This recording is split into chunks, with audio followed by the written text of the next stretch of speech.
And so when the marriage ended, and I could look and see all the things that I had done wrong, that he had done wrong, when I was single again, and I got my job to support the kids, I would sit down, and when I received my check, which was such a blessing, the very first check that I would write before I wrote any of the other checks was my 10%.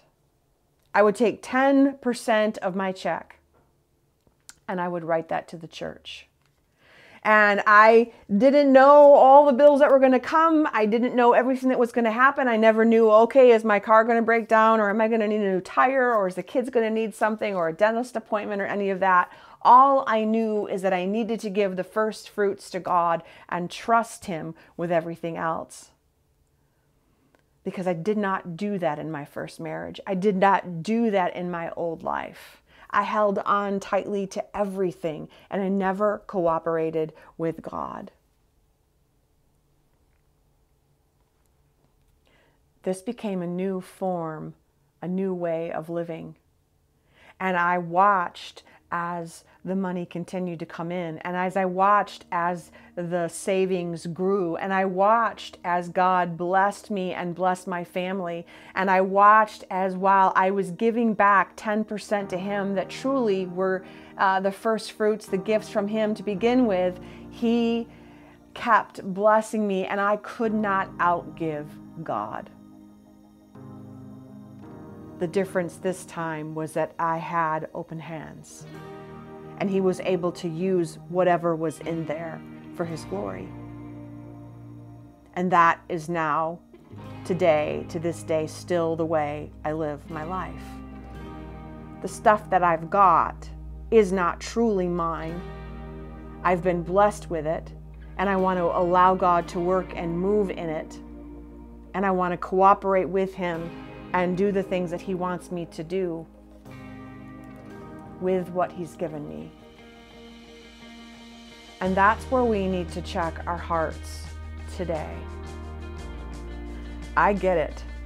I've been there. I've sat down and saw all the bills and what is coming in and what's going out, and then add inflation and increased gas prices and layoffs and all the things. And it does not make sense. It does not make sense that if we were to give our first fruits to God, how he can make everything work out. But I'm here to tell you today that he does, and he can, and he will. And it's just like the widow, right? That the food and the oil never dries up. It's God. It's God working supernaturally in our lives when we're trusting in him, when we're cooperating with him, when we're giving him everything that is his anyways. We're giving him back what he's already blessed us with. And we're using this posture in our lives. When we start holding on to everything, when we start thinking it's ours, when we start thinking, well, God can do it because he's God and he doesn't need my help, that's a lie from the enemy. That's a misconception. That's something that the world might tell you, or the devil himself. But throughout the Bible, it's all about cooperation. It's all about relationship. It's all about the seed time and harvest. It's all about God using something and multiplying it. It's all about what is in your hand. Offer it up to me and I will make it in abundance. I will use it for my glory. I will use it to help you. I will use it to grow you to be more like me. Coming off the Thanksgiving holiday and going into Christmas, it can be challenging as we look at our budgets and we look at things that are going on and what we have coming in and what we have going out and how are we going to all make it work. And I want to encourage you. I want to encourage you to do this. I want to encourage you to cooperate with God and allow him to use what you have in your hands.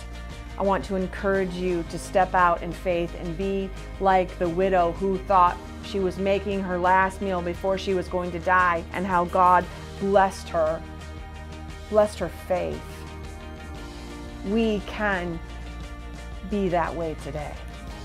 We can have that same relationship and cooperation today. God is still working and moving supernaturally today in each of our lives, but we need to let Him.